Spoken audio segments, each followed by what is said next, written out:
Today, we're going to explore one of the most influential developments in modern psychology and human services, and that is trauma informed practice. Over the last decades, our understanding of trauma has changed dramatically. Researchers have learned that trauma is far more common than once believed, and perhaps more importantly, that its effects extend well beyond the moment the traumatic event occurs. Trauma can influence how individuals think, regulate emotions, build relationships, respond to stress, and even how their brains and bodies function over time. So, think about this for a moment. Have you ever met someone whose reactions seemed confusing or disproportionate to the situation?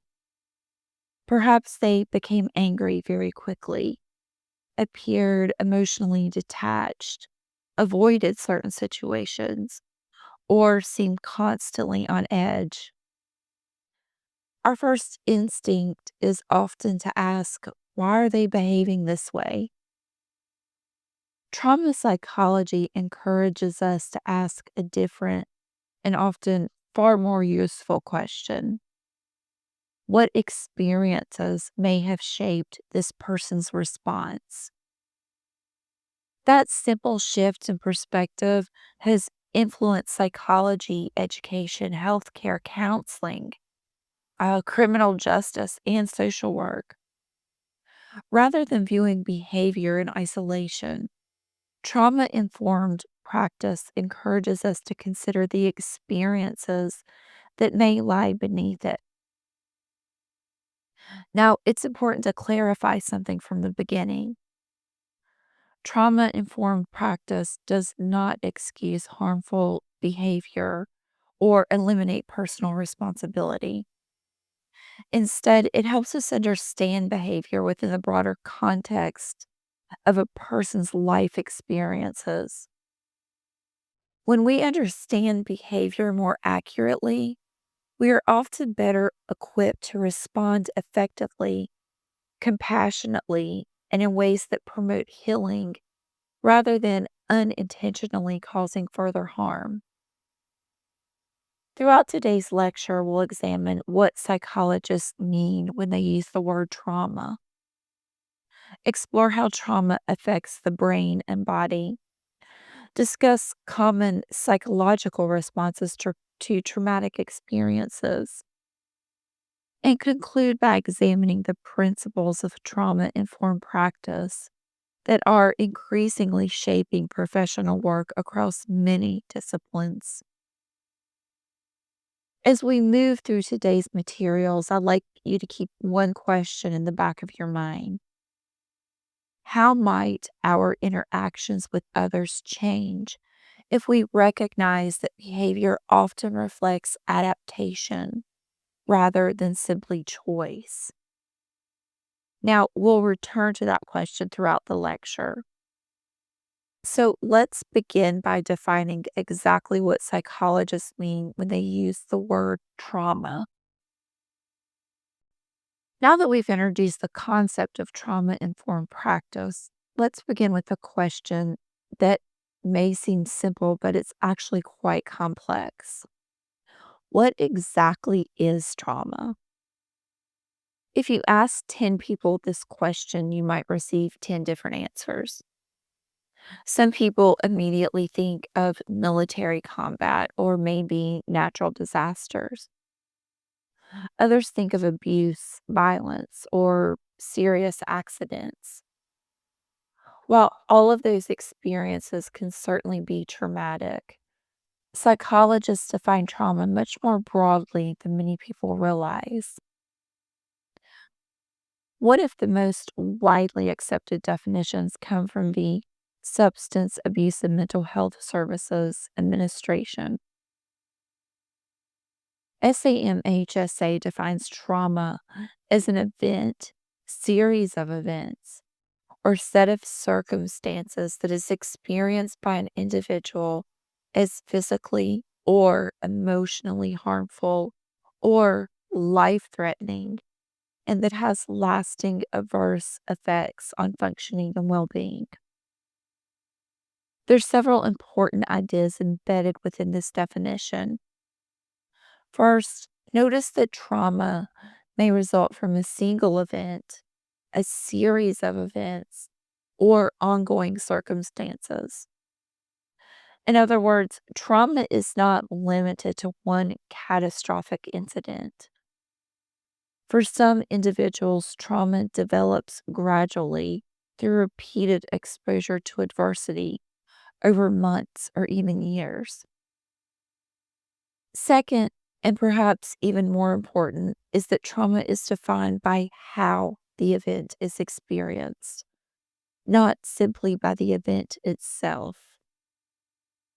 Imagine two people involved in the same automobile accident. Both experience the identical event, yet their psychological responses may be very different. One individual may recover relatively quickly with few lasting effects, while another may develop persistent anxiety, avoidance behaviors, or symptoms consistent with post traumatic stress disorder. The difference is not necessarily the event itself. Rather, it reflects the interaction between the event, the individual's previous experiences, available support systems, biological factors, and personal perception of the experience. And this is one of the reasons psychologists avoid making assumptions about whether an event should or should not be traumatic. Trauma is not measured by outsiders. It is understood through the lasting impact it has on the individual. This perspective represents an important shift in psychology. Historically, much of mental health focused on identifying symptoms and diagnoses. Trauma informed practice broadens that perspective by recognizing that many behaviors, emotions, and coping strategies may represent adaptations to overwhelming life experiences. As psychiatrist Bessel van der Kolk has written, trauma is not simply something that happened in the past. It can continue to influence how individuals experience the present. In many cases, people are responding not only to current circumstances, but also to nervous systems that have learned to remain alert long after the original danger has passed. As we continue through today's lecture, you'll notice that nearly every concept builds on this definition.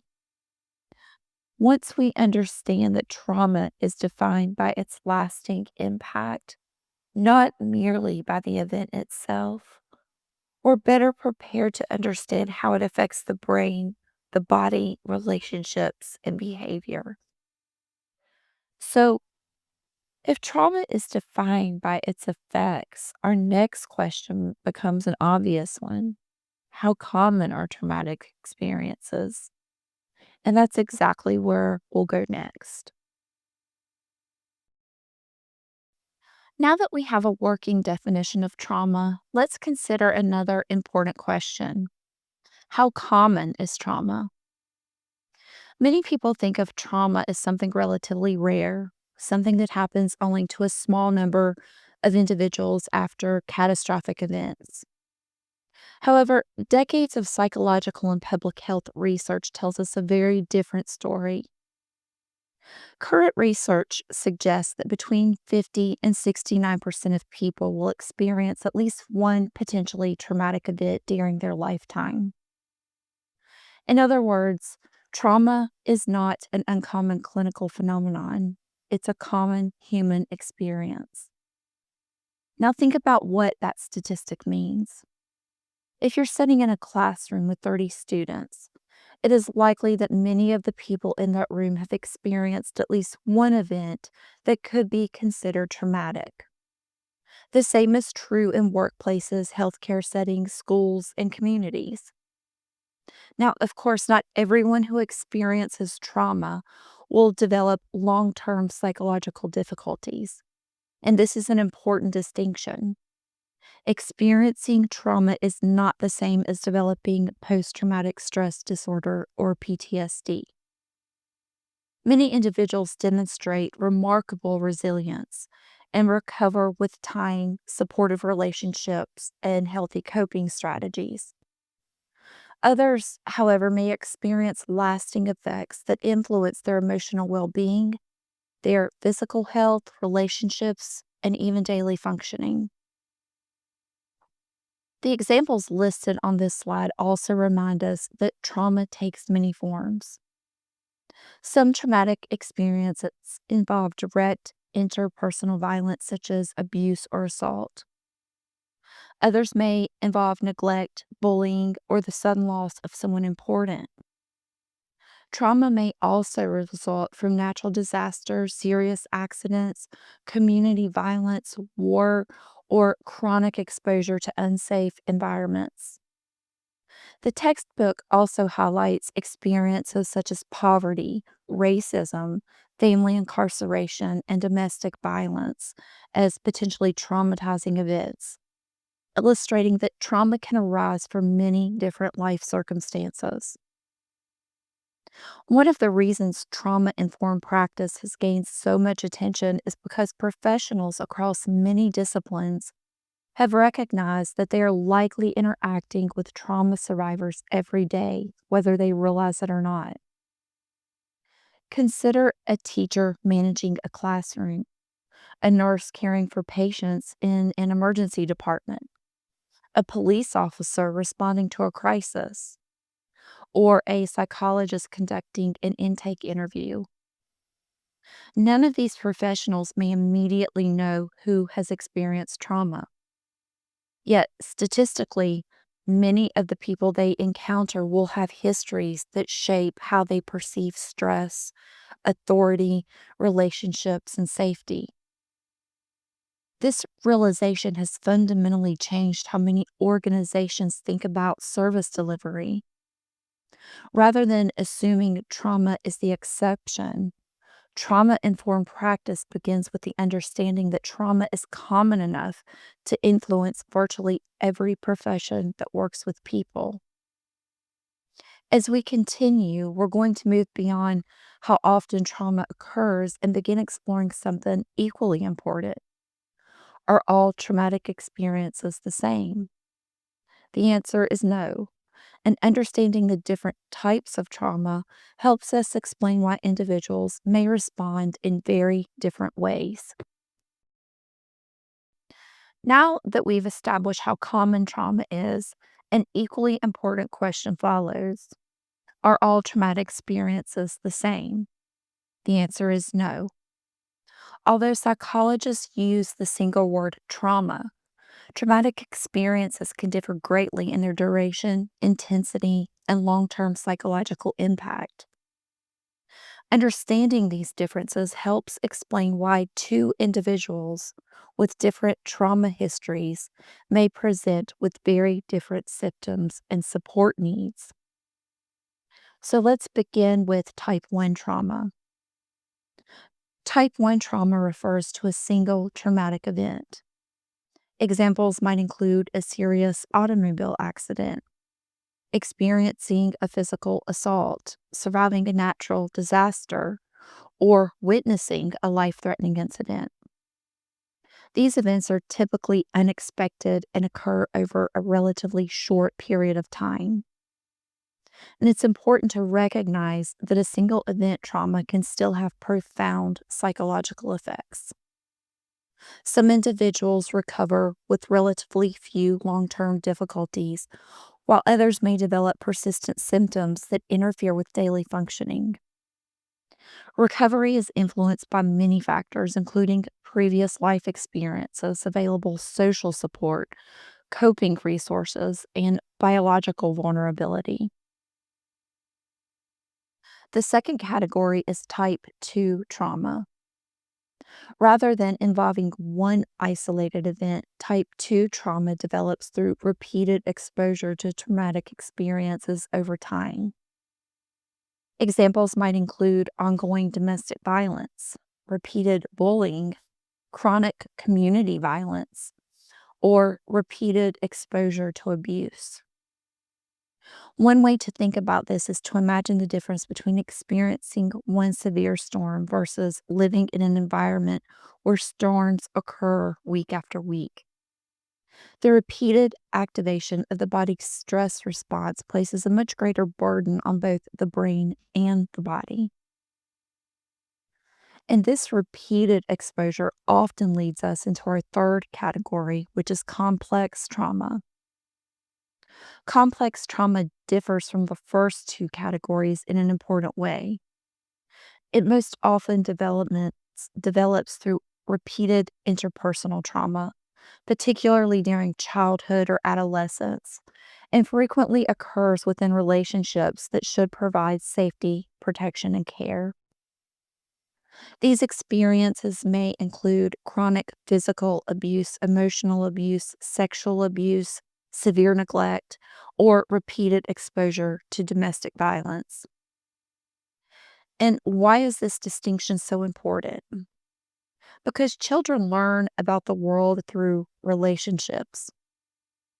Developmental psychologists have long recognized that secure relationships help children develop trust, emotional regulation, and a sense of safety.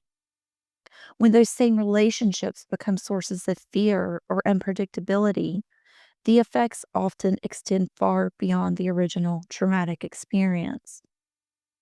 Trauma may begin influencing attachment, emotional regulation, self esteem, identity, and expectations of future relationships. And this idea connects closely with attachment theory, originally proposed by John Bowlby and later expanded by Mary Ainsworth. Their work demonstrated that early caregiving relationships help shape children's internal expectations about safety, trust, and emotional security. While attachment theory and trauma theory are not identical, they often intersect when early caregiving relationships become sources of chronic stress rather than protection. Another important point is that trauma is not a competition. As psychologists, we avoid comparing one person's experiences to another's or suggesting that one type of trauma is somehow more legitimate than another. Our role is to not rank suffering. Instead, we seek to understand how particular experiences have influenced the individual's function and well being. Understanding these different forms of trauma also prepares us for the next part of today's lecture. If repeated trauma can shape emotional develop and behavior over time, an important question naturally follows. What is actually happening inside the brain? To answer that, we need to look at the neuroscience of trauma. Now that we've discussed different types of trauma, let's focus on one area that has received enormous attention in psychology over the past decades. I even wrote my master's thesis on the topic: adverse childhood experiences, commonly referred to as ACEs. You may hear professionals in psychology, medicine, education, or social work reference ACEs quite frequently, and there's a good reason for that. In 1998, physicians Vincent Folletti and Robert Anda, along with their colleagues, published what has become one of the most influential public health studies ever conducted. Their research examined the relationship between adverse experiences during childhood and health outcomes later in adulthood. What they discovered fundamentally changed how researchers and healthcare professionals think about trauma. The study found that adverse childhood experiences were surprisingly common. and perhaps more importantly, that they tended to accumulate. Rather than asking whether someone had experienced trauma, researchers began asking how many different types of adversity they had experienced during childhood. This became known as an individual's ACE score. As ACE scores increased, so did the likelihood of numerous negative outcomes across the lifespan. Individuals with higher ACE scores were at greater risk for depression, anxiety, substance use disorders, cardiovascular disease, diabetes, and many other physical and mental health conditions. One of the most remarkable findings was that childhood adversity wasn't simply associated with emotional problems, it was associated with long term physical health as well. Looking at the examples on this slide, you'll notice that ACEs include much more than physical abuse. Experiences such as emotional neglect, growing up in a household affected by substance misuse, witnessing domestic violence, losing a caregiver, or having a family member incarcerated can all represent significant sources of chronic stress during critical periods of development. So, why is childhood such an important period? During childhood, the brain is developing at an extraordinary rate. Neural pathways responsible for emotional regulation, learning, memory, and social relationships are actively being formed. Experiences during these years help shape how children come to understand themselves, other people, and the world around them. When children experience environments that are consistently safe, predictable, and supportive, those developing systems are strengthened. However, when childhood is characterized by chronic fear, instability, or adversity, the brain may begin adapting for survival rather than exploring and learning. It's important to emphasize, however, that ACEs are risk factors, not destiny. One of the most common misconceptions surrounding the ACE study is the belief that a high ACE score determines a person's future. It does not. Protective relationships, supportive caregivers, effective mental health treatment, healthy communities, and individual resilience can all reduce the long term impact of childhood adversity. Modern trauma research increasingly focuses not only on understanding adversity, but also understanding resilience, why many individuals recover and thrive despite experiencing significant hardship. This is an incredibly hopeful message. Trauma may influence development, but it does not define an individual's potential. As psychologists, our goal is never to reduce someone to an ACE score. Instead, we use this knowledge to better understand how early experiences may contribute to current strengths, challenges, and support needs. As we continue, we're going to move from childhood experiences to something even more fascinating. How do these experiences actually change the way the brain responds to the world? To answer that question, we need to look deeper at the neuroscience of trauma. We've now discussed what trauma is and how early experiences can influence development. The next logical question is, what is actually happening inside the brain when someone experiences trauma? For many years, researchers believed trauma was primarily a psychological phenomenon.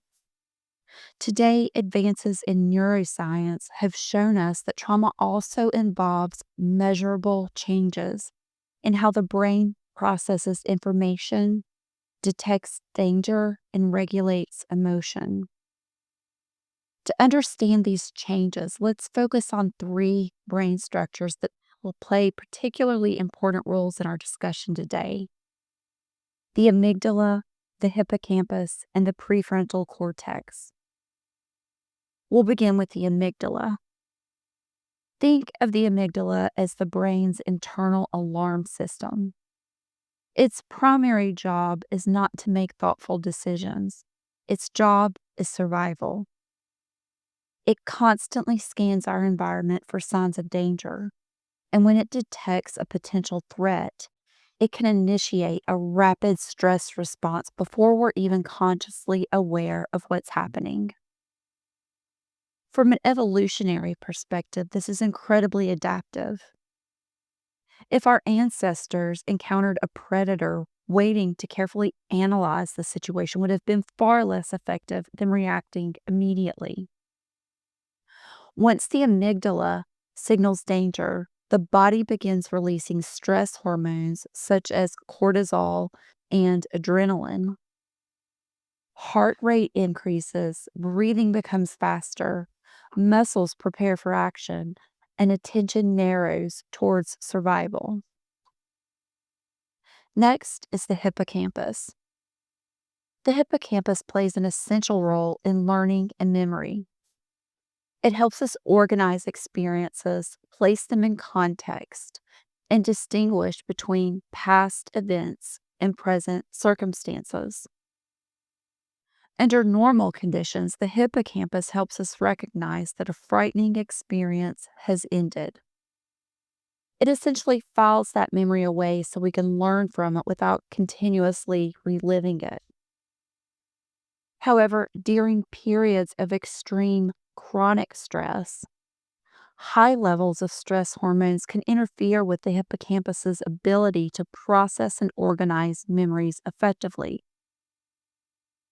This helps explain why traumatic memories are sometimes experienced as fragmented and usually vivid or easily triggered by reminders that may seem insignificant to others.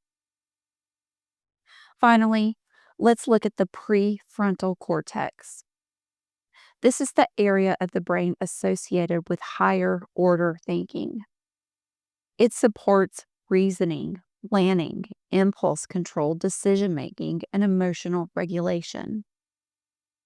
In many ways, it's the part of the brain that helps us pause, evaluate a situation, and choose a thoughtful response rather than reacting automatically. Here's where these three structures begin working together. In situations of immediate danger, the brain naturally prioritizes survival over careful reasoning.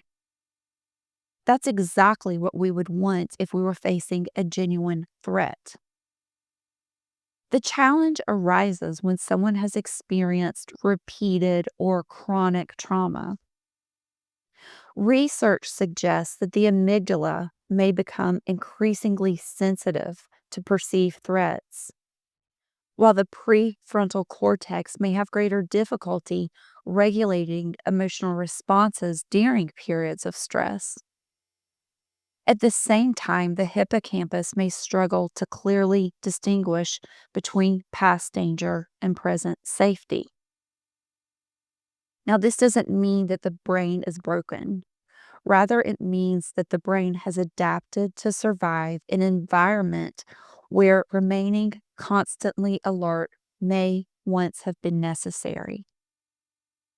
One of the most important principles of trauma informed practice is recognizing that many behaviors which appear irrational or excessive begin to make sense when viewed through this neurological lens.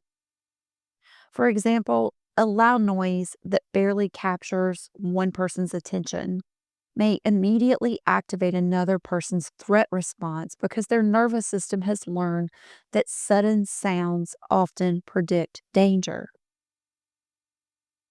Understanding these brain processes doesn't eliminate personal responsibility, nor does it excuse harmful behavior.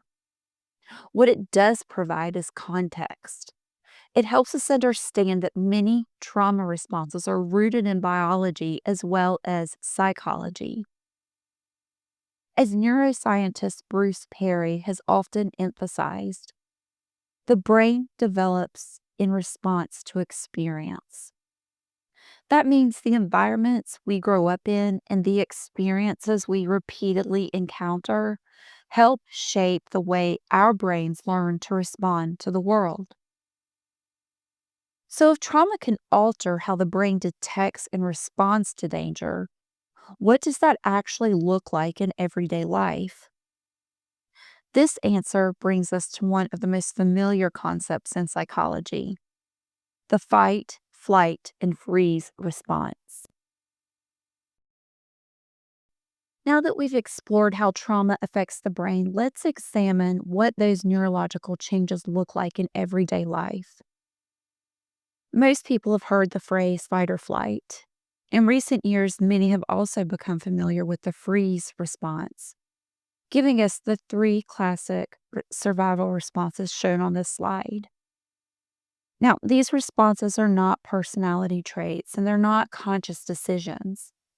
They are automatic biological survival mechanisms that evolved to protect us from danger. Imagine you're hiking through the woods and suddenly encounter a venomous snake on the trail. You don't stop to carefully weigh the pros and cons of different responses. Your brain reacts almost instantly. Your heart rate increases. Your breathing becomes faster. Blood flow is redirected toward your large muscles. Your attention narrows toward the threat. All of these changes occur because your nervous system has determined that survival is the immediate priority. This rapid response reflects the remarkable efficiency of the brain's threat detection system that we discussed on the previous slide. Now, let's briefly examine each of these responses. A flight response prepares the body to confront a perceived threat. This doesn't necessarily mean physical aggression. It may appear as becoming argumentative, highly defensive, or attempting to regain control of a situation. A flight response prepares the individual to escape danger. Sometimes that means physically leaving a situation. Other times it appears psychologically, such as avoiding certain places, conversations, or reminders associated with a traumatic experience. The freeze response is perhaps the least understood of the three. During a freeze response, an individual may become temporarily unable to act, speak, or make decisions despite wanting to do so. This response is not weakness or a failure to respond appropriately. From an evolutionary perspective, freezing can increase survival in situations where movement might increase danger. One of the most important ideas to remember is that these responses are adaptive. In other words, they developed because they helped human beings survive. The challenge arises when the nervous system begins activating these responses in situations that are no longer objectively dangerous. Imagine someone who previously experienced repeated trauma involving loud verbal conflict. Years later, hearing raised voices during an ordinary disagreement may still trigger the body's survival response before the thinking parts of the brain have fully evaluated the current situation. The individual isn't necessarily responding to the present moment alone. Their nervous system is responding based on what it has learned from previous experiences. This is one of the reasons trauma informed professionals strive to understand behavior within context. A reaction that appears excessive to an outside observer may actually represent a nervous system attempting to protect the individual based on patterns it learned long ago. In recent years, some clinicians and researchers have also discussed additional trauma responses, such as the fawn response, which involves attempts to reduce perceived danger by appeasing or accommodating others. While today's lecture focuses on the classic fight, flight, or freeze framework, it's helpful to recognize that our understanding of trauma responses continues to evolve as new research emerges. I think one of the most important lessons from this research is that our nervous system is remarkably efficient. It is constantly asking one question: am I safe? Sometimes that answer is accurate. Sometimes previous experiences cause the nervous system to detect danger, even when objective danger is no longer present. Understanding that distinction helps us move away from asking, why would someone react that way? And toward a more informed question: what might their nervous system have learned from previous experiences? As fascinating as these survival responses are, they represent only part of the story. Trauma doesn't simply influence the brain, it also influences the body. And that's where modern trauma research becomes truly remarkable. Up to this point, we focus primarily on how trauma influences the brain and nervous system. However, one of the most significant advances in trauma research has been the recognition that trauma is not simply a psychological experience, it's also a biological one. This shift in understanding has fundamentally changed how researchers think about chronic stress. Rather than asking, how does stress affect mental health? Scientists increasingly begin asking a much broader question: how does chronic stress influence the entire body? To answer that question, researchers such as Bruce McEwen introduced one of the most influential concepts in modern stress research: allostatic load. Before we define allostatic load, let's begin with the word allostasis. Homeostasis refers to the body's tendency to maintain internal stability. Allostasis expands on that idea by recognizing that the body achieves stability through continual physiological adjustment. Throughout the day, your heart rate, blood pressure, hormone levels, immune activity, and metabolism are constantly changing in response to your environment. These adjustments are not signs that something is wrong, they are normal, adaptive processes that help us respond to life's demands. Problems arise, however, when those adaptive systems remain activated for prolonged periods. This is what McEwen referred to as allostatic load, the cumulative wear and tear on the body's physiological systems resulting from repeated or chronic activation of the stress response. And I have to admit, this is one of my favorite concepts in trauma research because it fundamentally changed how scientists think about stress. Rather than viewing stress as simply an emotional experience, McEwen helped us understand it as a whole body biological process. Once you understand this concept, it's difficult to think about trauma in quite the same way again. Think of the body's stress response like your local fire department. When there's a fire, we want firefighters to respond immediately. They arrive quickly.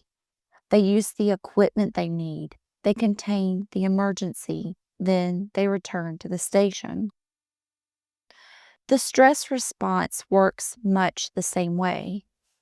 When we encounter genuine danger, our bodies activate systems that increase heart rate, release stress hormones, sharpen attention, and prepare us for action. Those responses are essential for survival, and they're completely normal. The problem isn't that the alarm system exists.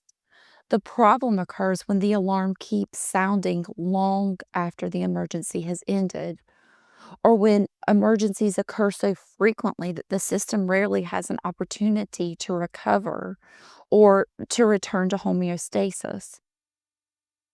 Over time, chronic activation of these systems can influence multiple areas of health. Looking at the slide, you'll notice that trauma has been associated with effects across numerous body systems. Research has linked chronic stress and trauma exposure to changes in cardiovascular functioning, immune regulation, digestive health, musculoskeletal pain, and mental health outcomes. One reason these findings have generated so much interest is that they challenge the traditional separation between physical and mental health. Modern neuroscience increasingly recognizes that the brain communicates continuously with the endocrine system, the immune system, the cardiovascular system, and the gastrointestinal system. These systems don't function independently, they operate as an integrated network. And one of the most exciting developments in trauma research over the past 2 decades has been the growing understanding that chronic toxic stress can influence biological processes at remarkably deep levels. Researchers have explored changes in inflammation, immune regulation, hormone activity, and even epigenetic mechanisms that influence how certain genes are expressed. While this area of research continues to evolve, it highlights just how profoundly life experiences can interact with human biology. But it's important to be careful here. None of this means that trauma guarantees illness.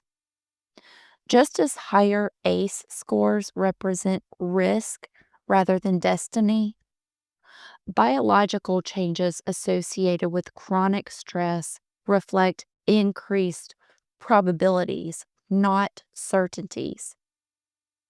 Genetics, health behaviors, supportive relationships, access to healthcare, and many other factors also influence long-term outcomes.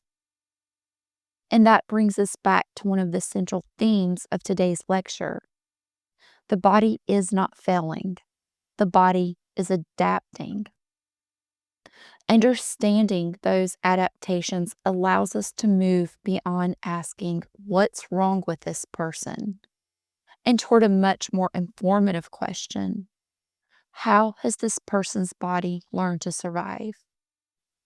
As remarkable as biology is, however, we're still missing one critical piece of the puzzle. How should this knowledge change the way we interact with other people? And that's the question we'll explore as we begin discussing trauma-informed practice.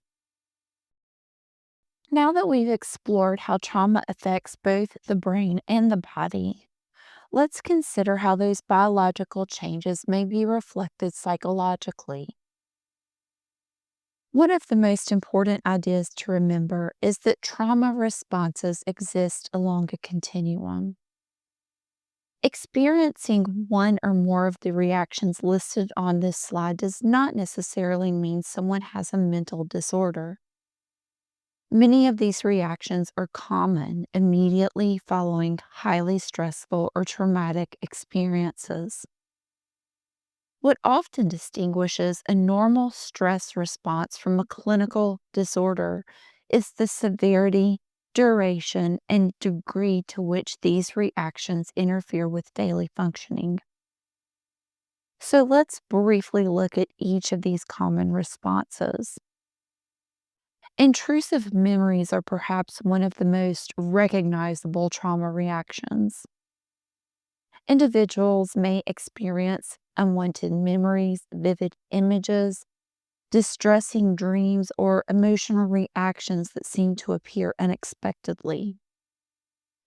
These memories are not intentionally recalled. They often feel as though they intrude into consciousness without invitation. And this relates back to what we discussed earlier about the hippocampus and memory processing. Traumatic memories are sometimes stored differently than ordinary autobiographical memories, making them feel unusually vivid or emotionally intense when triggered. Another common response is avoidance. From a survival perspective, avoidance makes perfect sense. If a particular place, person, conversation, or situation has become associated with danger, avoiding those reminders may reduce immediate distress. The difficulty is that avoidance can gradually become generalized. Over time, individuals may begin avoiding not only genuine threats, but also safe situations that merely remind them of previous experiences. In the short term, avoidance often reduces anxiety. In the long term, however, it may interfere with recovery by limiting opportunities to learn that previously feared situations are now safe. We also see hyperarousal. Hyperarousal reflects a nervous system that remains highly alert. Individuals may startle easily, have difficulty sleeping, experience irritability, or constantly scan their environment for potential threats. If you think back to our discussion of the amygdala and the body's stress response, hyperarousal begins to make more sense. The nervous system has learned that remaining vigilant may increase survival.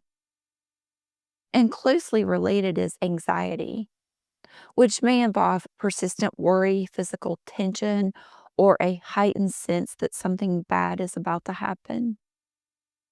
Again, these reactions are understandable when viewed as the body's attempt to anticipate and prepare for danger.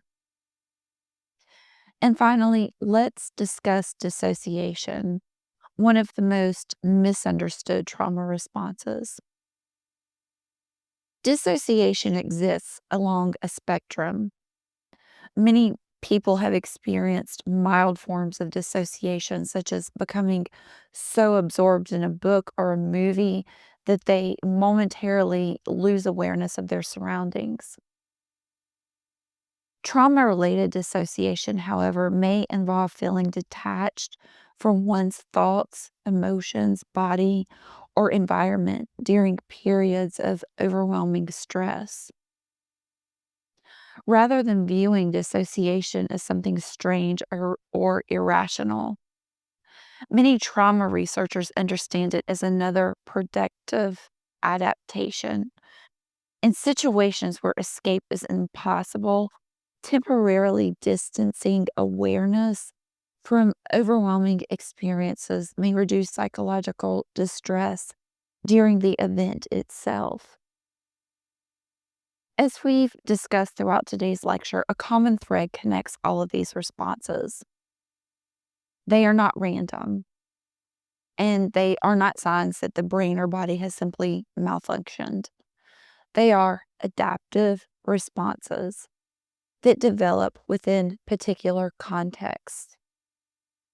Of course, adaptive responses can become problematic when they continue long after the original danger has passed. And that's often when individuals seek support and treatment. But understanding the original purpose of these reactions helps us respond with greater empathy and more effective intervention.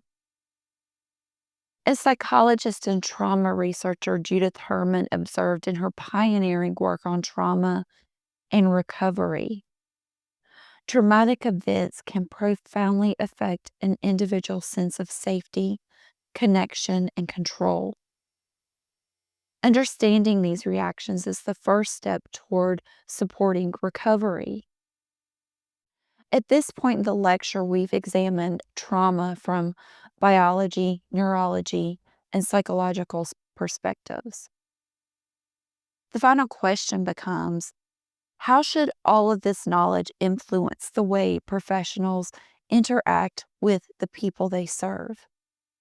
And that question leads us directly into the principle of trauma informed practice.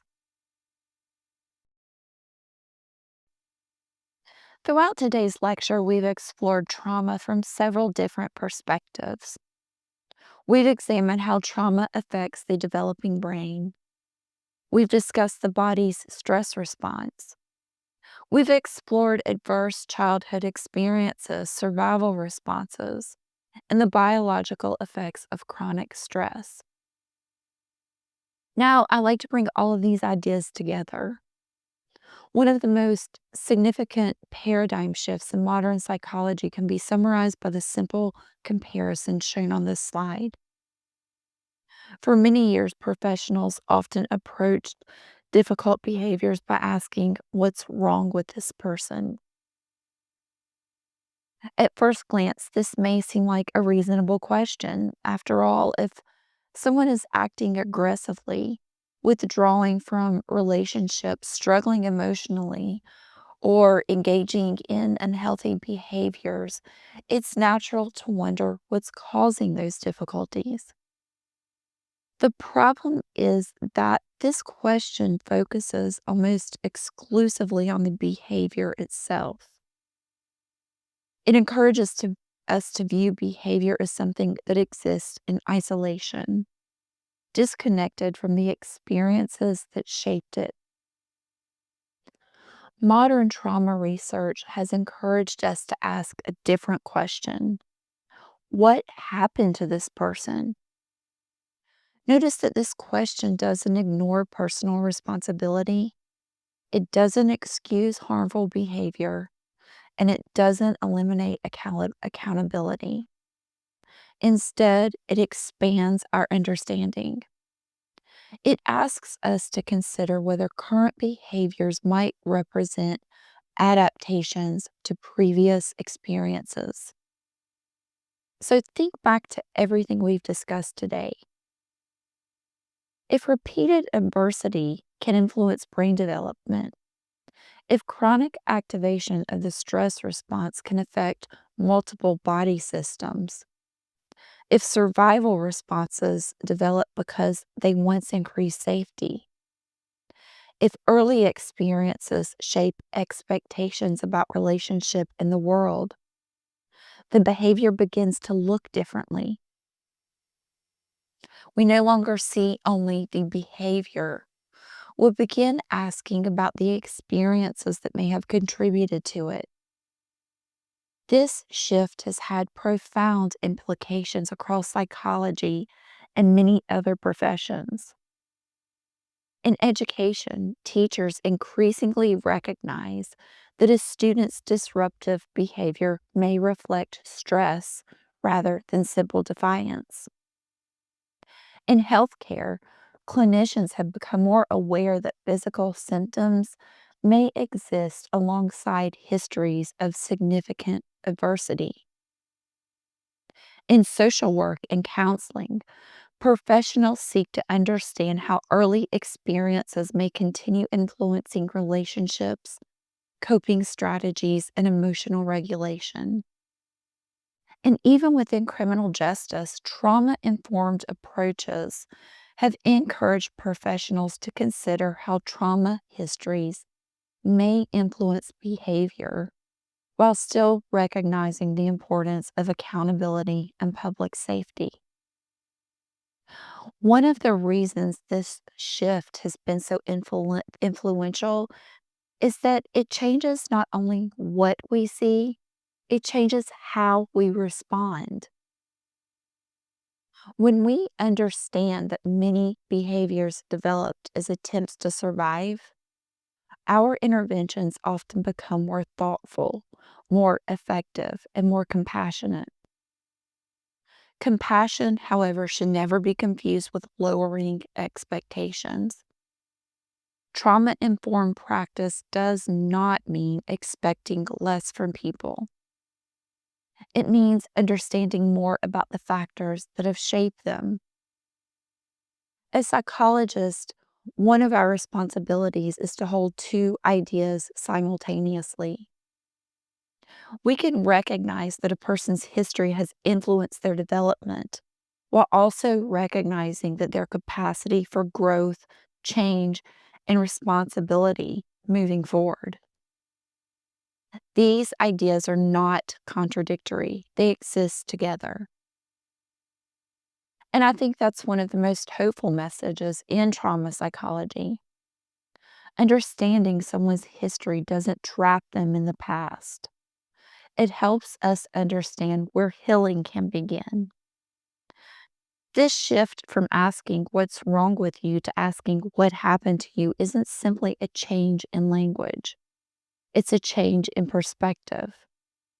And perspective influences everything from assessment to intervention to education to policy to human relationships. So now that we've explored this new perspective, our final step is to ask, what does trauma informed practice actually look like? And that's exactly where we'll conclude today's lecture. Throughout today's lecture, we've examined the science of trauma. We've explored how traumatic experiences may influence the brain, the body, emotional regulation, memory, behavior, and relationships. The final question becomes, what should we do with that knowledge? And trauma-informed practice provides one answer. It's important to understand that trauma-informed practice is not a specific therapy or treatment approach. Rather, it's a framework that guides professionals in creating environments that recognize the widespread impact of trauma while seeking to avoid unintentionally re-traumatizing the people they serve. The framework developed by SAMHSA identifies several key principles, each of which contributes to creating environments that promote healing, dignity, and trust. So let's look briefly at each one. The first is safety. Safety extends far beyond physical protection. It also includes emotional and psychological safety. Individuals are more likely to learn, communicate openly, and engage in treatment or services when they feel respected, heard, and free from unnecessary fear or humiliation. Next is trustworthiness and transparency. Trauma often involves experiences in which trust was violated or unpredictability became the norm. Trauma-informed professionals therefore strive to communicate clearly, establish consistent expectations, and explain decisions whenever possible. Predictability helps reduce uncertainty and promotes a greater sense of security. The third principle is peer support. One of the most powerful protective factors identified throughout trauma research is supportive human connection. Individuals often benefit from knowing they are not alone in their experiences. Peer relationships can foster hope, reduce isolation, and strengthen resilience in ways that professional interventions alone sometimes cannot. The fourth principle is collaboration and mutuality. Rather than viewing the professional as the sole expert, trauma-informed practice encourages partnership. Whenever appropriate, individuals are invited to participate in decisions affecting their own care, education, or services. This collaborative approach helps restore a sense of agency that trauma may have diminished. And closely related to that is empowerment. Trauma frequently leaves people feeling powerlessness. Trauma-informed practice therefore emphasizes recognizing strengths rather than focusing exclusively on deficits. And one of my favorite aspects of trauma-informed psychology is that it doesn't ask only what difficulties does this person have. It also asks what strengths has this person already demonstrated by surviving what they've experienced. That shift reflects one of the reasons resilience has become such an important area of trauma research. Finally, we have cultural, historical, and gender awareness. Trauma never occurs in a vacuum. People's experiences are shaped by their families, communities, cultures, identities, and broader social context. Effective trauma informed practice recognizes that these factors influence both how trauma is experienced and how healing occurs. Looking across these six principles, you may notice something interesting. None of them require someone to be a psychologist. A teacher can create psychological safety. A physician can communicate with greater transparency. A police officer can explain procedures respectfully. A university professor can foster collaboration and empower students. These principles are relevant across professions because they are ultimately principles of effective human interaction. Trauma informed practice doesn't ask us to lower standards, it asks us to increase understanding. It doesn't replace accountability, it improves how accountability is delivered. Most importantly, it reminds us that every interaction has the potential to either reinforce fear or to promote safety, trust, and resilience. That is one of the reasons trauma informed practice has become such an influential framework across psychology, healthcare, education, and many other disciplines. As we conclude today's lecture, I'd like to take a moment to reflect on the journey we've taken together. We began with a simple question: what is trauma? Along the way, we discovered that trauma is far more than a distressing event. It is an experience that can influence how people think, feel, remember, relate to others, and respond to the world around them. We explored the science behind those changes, examining how traumatic experiences may affect the brain, the nervous system, and the body as a whole. We discussed adverse childhood experiences, the body's stress response, and Bruce McEwen's concept of allostatic load, which helped transform our understanding of stress from a purely psychological experience into a whole body biological process. Perhaps most importantly, we repeatedly return to one central idea: behavior often reflects adaptation. Many of the responses we associate with trauma developed because at one point in time they helped someone survive. That doesn't mean those responses are always helpful today. It does mean they become more understandable when viewed within the context of lived experience. We also explored one of the most significant paradigm shifts in modern psychology. Rather than asking what's wrong with this person, trauma informed practice encourages us to ask what happened to this person. That shift is not simply about changing our language. It reflects decades of research across neuroscience, developmental psychology, physiology, public health, and trauma science. Understanding trauma doesn't eliminate accountability.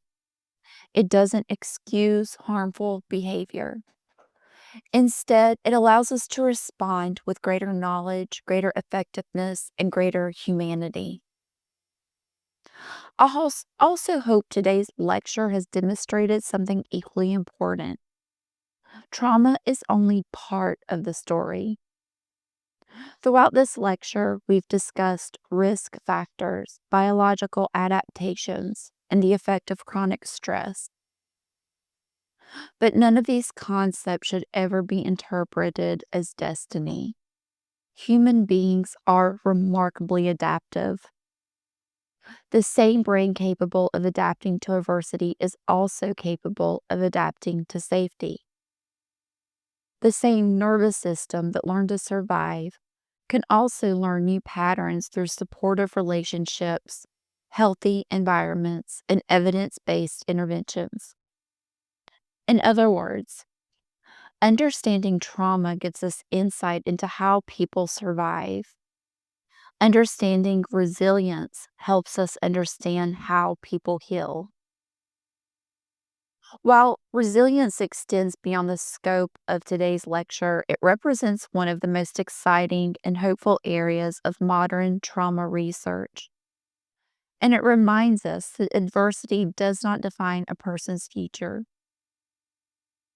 As you continue your studies in psychology or whatever profession you ultimately pursue, I encourage you to carry one question with you. What experiences might help me better understand the person in front of me? Whether you become a psychologist, teacher, nurse, physician, researcher, social worker, or simply someone seeking to better understand others, that question has the potential to change the way you view human behavior. Thank you for joining me for today's lecture. In our next lesson, we'll build upon these concepts by exploring the science of resilience and examining how the brain, body, relationships, and environment not only contribute to surviving adversity, but to healing and growth. I look forward to seeing you then.